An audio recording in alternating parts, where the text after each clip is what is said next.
할렐루야. 네. 2주 만에 교회 오니까 굉장히 오랜만에 파킹라시에 들어오는데, 그리고 제가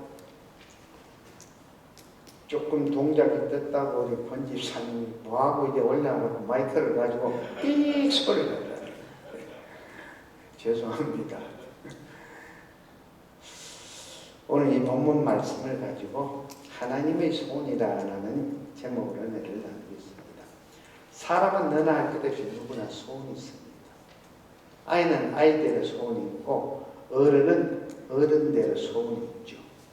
저도 목사지만 소원이 있습니다. 우리 장로님은 장로님대로 소원이 있죠.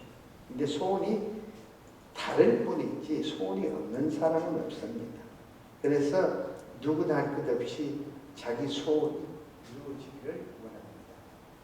어쩌면 우리 신앙생활도 그리고 우리 기도생활도 하나님의 뜻보다는 먼저 내 자신의 소원을 이루기 위해서 하고 있는지도 모릅니다. 그래서 자신의 소원부터 먼저 이루기 위해서 하나님의 뜻을 뒤로 하면서 알게 모르게 우리는 실험을 하고 있습니다. 그런데 문제는 하나님은 절대로 당신의 소원을 양보하지는 않습니다. 먼저 당신의 뜻을, 당신의 소원을 이루신 후에 우리의 소원을 들어주시죠. 그래 주님께서 말합니까? 너희는 먼저 그 나라와 그 의를 이루라. 그리고 난 후면 그때 너희의 소원을 들어주신다고 말씀을 하고 있습니다. 오늘 본문은 인애를 상실한 북이스라엘에 대한 하나님의 책망과 심판의 경고입니다. 하나님 소원이 무엇입니까? 오늘 6절에 말씀하죠. 나는 인애를 원하고 제사를 원하지 아니하며 그보다는 하나님을 아는 것을 원하신다라고 말씀합니다. 하나님, 우리가 하나님을 알아주기를 원하십니다. 여기서 안다는 것은 우리가 어떤 지식적으로 안다는 것이 아니라 체험적으로, 경험적으로 안다는 것입니다. 남의 일은, 남의 아픔과 고통은 말로만 들었는데, 남으로부터 소문만 들었는데, 그런데 내가 직접 아파보고, 내가 직접 그런 문제에 부딪혀 보니까, 경험을 해보니까, 그게 그렇지 않더라는 것입니다. 세상 표현으로 뭐라고 합니까? 과부가? 호레비가? 장로님 아직 호레비가 안 되니까 모르겠는데 과부가 과부 심정을 알고 호레비가 호레비 심정을 알고 과부가 되어보니까 이렇게 외롭게 아팠고 슬펐구나. 호레비가 되어보니까 이렇게 구질구질해지는구나. 이제 고기도 먹어본 사람이 안다. 먹어본 사람. 배고픈 사람이 빵 맛을 알듯이.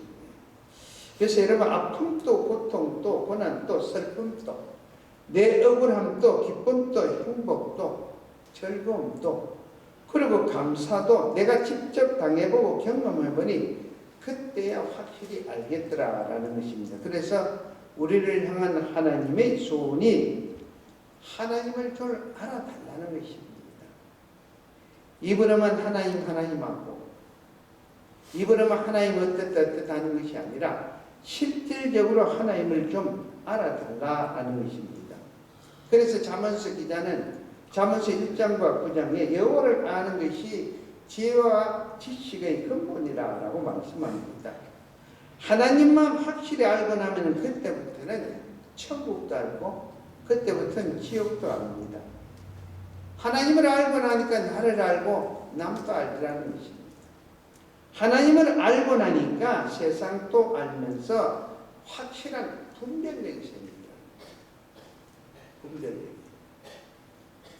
그래서 여러분 이 사도 바울 선생은 하나님을 알고 하나님의 말씀대로 살기 위해서 자기가 자랑하는 세상 사람들이 모두 갖고자 원하는 그 모든 것을 뭘로? 배설물로 여기고 버렸다는 것이죠. 필리포스 3장 8절 말씀입니다. 호세아 선지자도 4장 6절을 내 백성이 지식이 없음으로 망하는도다. 너가 지식을 버렸으니 나도 너를 버려 내 제사장이 되지 못하게 할 것이요. 너가 하나님의 율법을 잊었으니 나도 너 자녀를 잊어버리라. 여러분, 어떤 지식이 없어서 이스라엘 백성이 망합니까? 어떤 지식이 없어서 세상 사람이 망합니까? 세상 지식이 없었어요? 아니면은 컴퓨터를 잘하는 컴퓨터의 지식이 없어서 그렇습니다.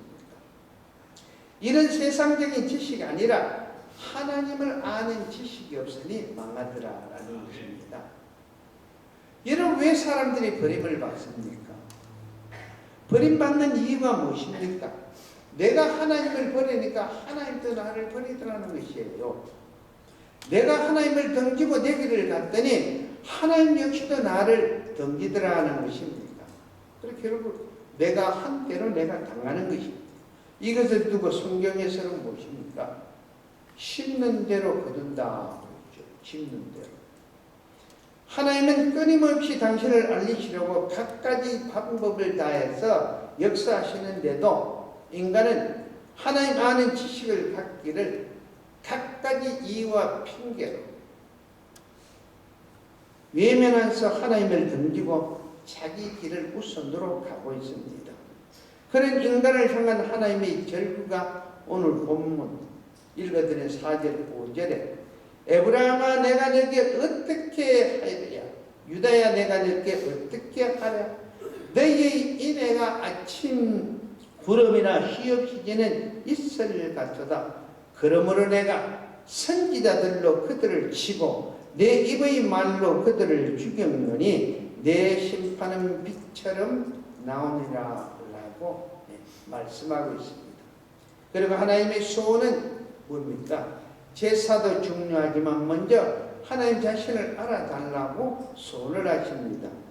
여러분, 제사라는 것이 무엇입니까? 제사를 통해서 하나님의 희생적 사랑을 다시 생각하면서 그 사랑에 감사하면서 하나님과의 만남이 이루어지는 것이 바로 제사입니다. 그런데 제사가 진정한 의미를 잃고 세속화가 되어 타락하려면 그때부터 이 제사는 단지 복을 받기 위한 수단과 방법이 되어버리고 맙니다. 자신의 소원을 성취하기 위한 종교적 예식 이외에 다른 의미는 없다라는 것입니다. 그래서 주님 말씀이 요한복음 4장 24절에 하나님은 영이시니 예배하는 자가 신령과 진리로 예배할지니라. 이사야 선지자는 1장 12절에 너희가 내 앞에 보이려 오니 이것을 누가 너희에게 요구하였느냐 내 바닥만 밟을 뿐이니라. 하나님을 향한 인애 없이 헛된 재물만 다시 가져오지 말라라고 책망하는 것입니다. 하나님을 바로 알고 하나님을 사랑하는 사람은 자신의 삶을 통해서 거룩한 산 제사를 드립니다. 그래서 사도 바울 선생은 로마서 12장 1절을 통해서 그러므로 형제들아 내가 하나님의 모든 자비와 힘으로 너희를 권하노니 너희 몸을 하나님이 기뻐하시는 거룩한 산 제물로 드리라. 이는 너희가 하나님 앞에 드릴 영적 예배라라고 말씀을 하고 있습니다. 하나님은 우리가 하나님 알기를 단지 지식적으로만 아는 것이 아니라 말씀에 따른 순종을 통해서 직접 경험하고 체험을 해서 하나님 알기를, 하나님을 알아주기를 소원하고 있습니다.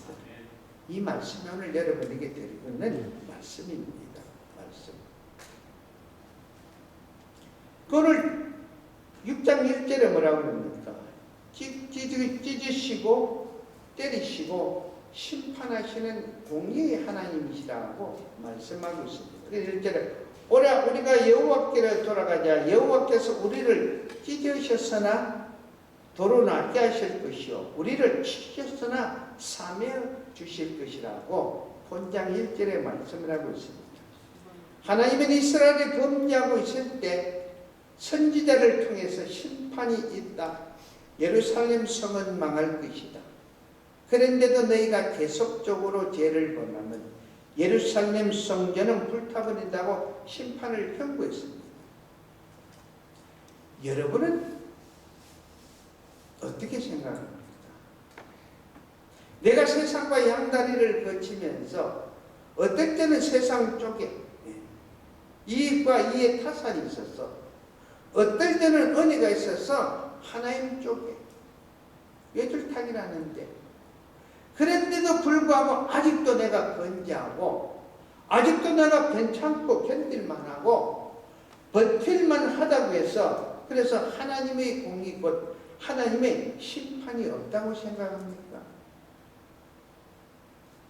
누가복음 16장에 나오는 이 부자처럼 가진 것이 많아서 호의호식하면서 매일 먹고 마시고 자기 뜻대로 맘대로 사는데, 그러면서 그가 생각하지 뭡니까? 아, 나는 괜찮구나, 나는 괜찮구나, 나는 복받은 사람이다, 나는 복받은 사람이라 라고 하다가 한날 한시에 나사로와 함께 죽었는데 어디로 떨어졌더라? 그는 옴부로 떨어지더라 라는 것입니다.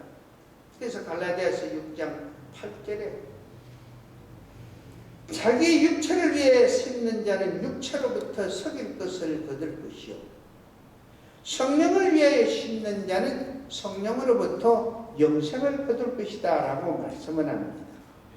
그리고 시편 기자는 시편 37절 25절에 내가 어려서부터 늙기까지 의인이 버림을 당하거나 그의 자손이 걸칙함을 보지 못하였다라고 말씀합니다. 내가 지금 성공하고 괜찮다고 이 성공한 것이 성공이 아니고 괜찮다는 것이 괜찮은 것이 아니라는 것입니다. 그리고 내가 지금 어렵고 힘들고 범사가 형통치 못하다고 해서 내일도 역시 그럴 것이다.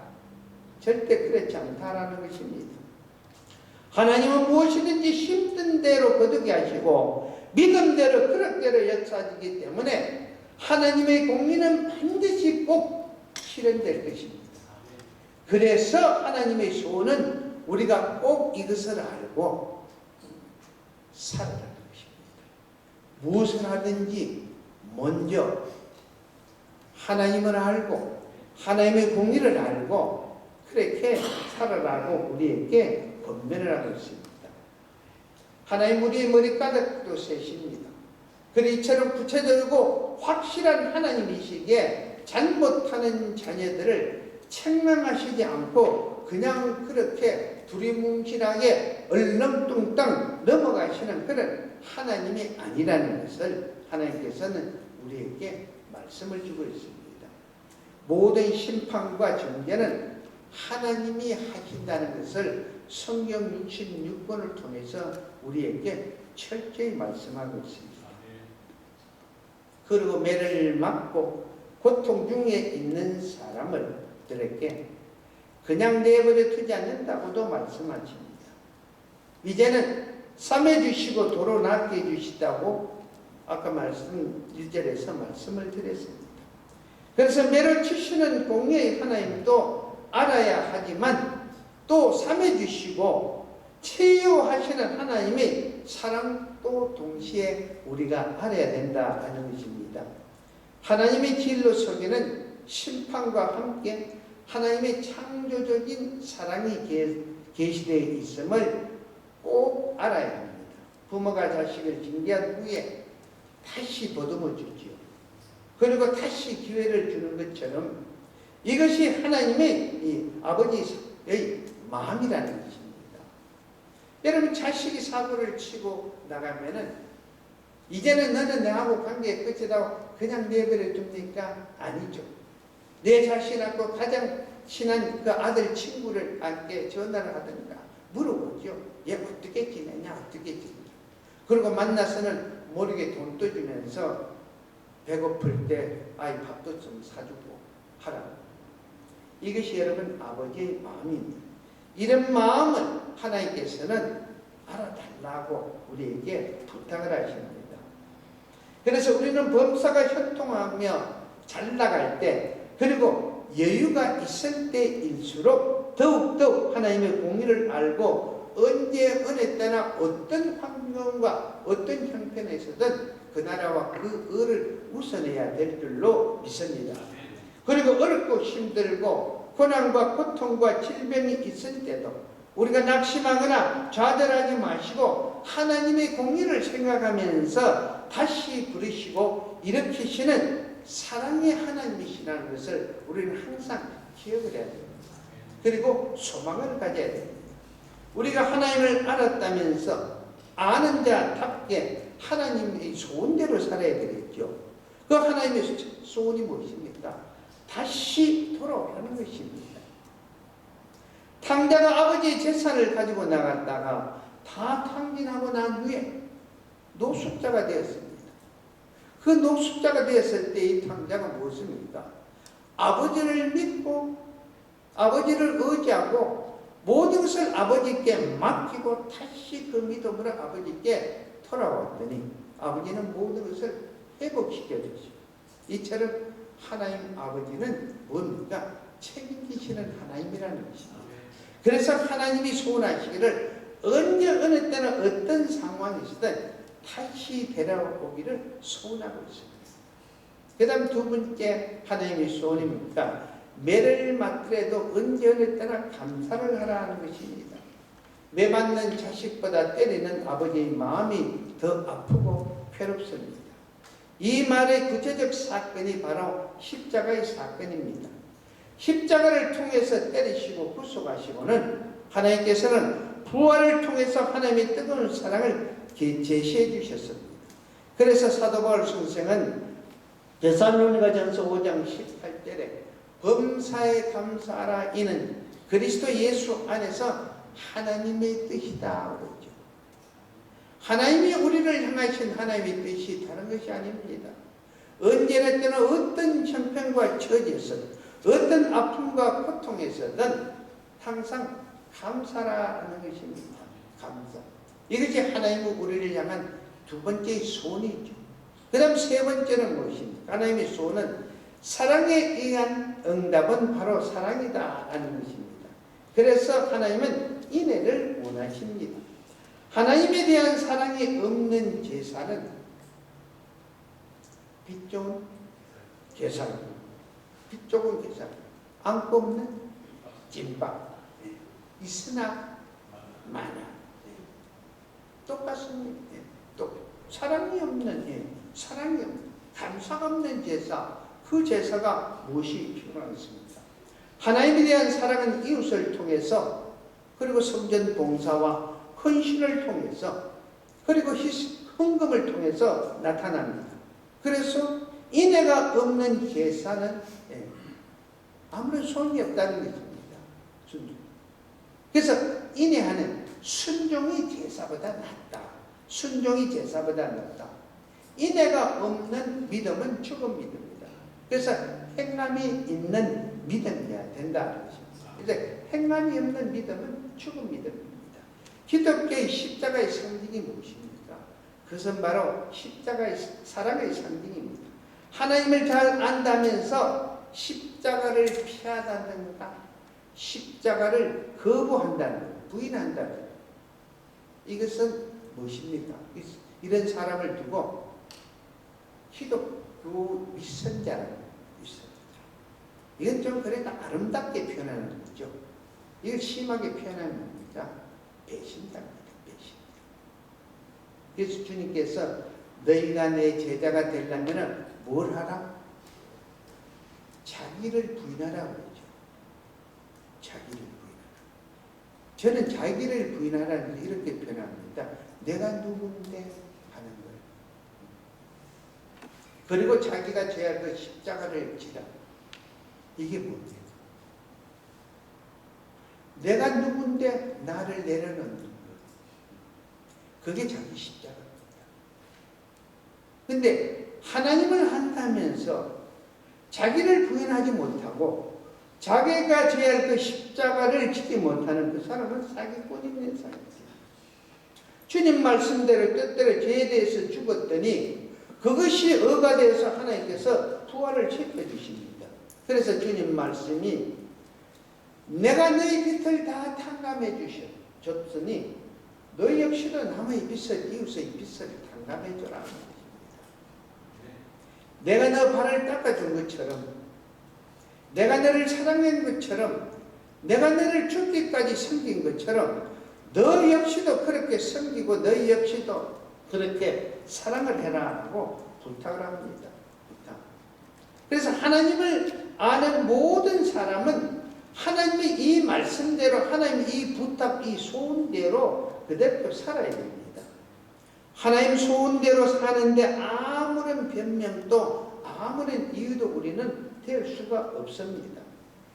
믿음의 선지자들 아브라함도 그렇고 다윗도 그렇고 사도 바울도 그렇고 스데반 집사도 하나님이 주신 그 사랑에 대해서 모든 것의 사랑으로 응답을 했다라는 것입니다.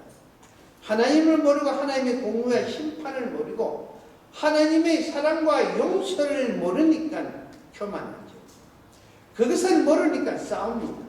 그것을 모르니까 시기하고 질투하고 미워하고 근심 걱정하고 그 사랑을 그 헌신을 모르니까 헤아리면서 인색하면서 불순종하는 것입니다. 결국 여러분 인간의 행복은 하나님을 아느냐 모르느냐 여기에 달려있다는 것입니다. 그래서 하나님께서 말씀하십니다.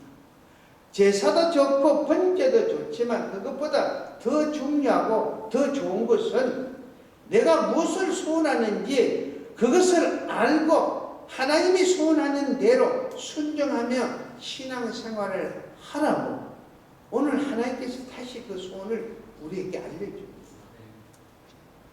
하나님의 소원이 뭐죠?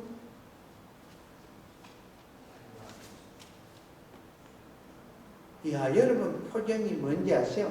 서산에 뜬 낙조다. 하나님의 소원이 뭡니까? 당신을 알아달라는 거죠. 하나님을 알기 위해서는 뭘 해야 됩니까? 성경을 봐야죠. 기도를 해야 됩니다.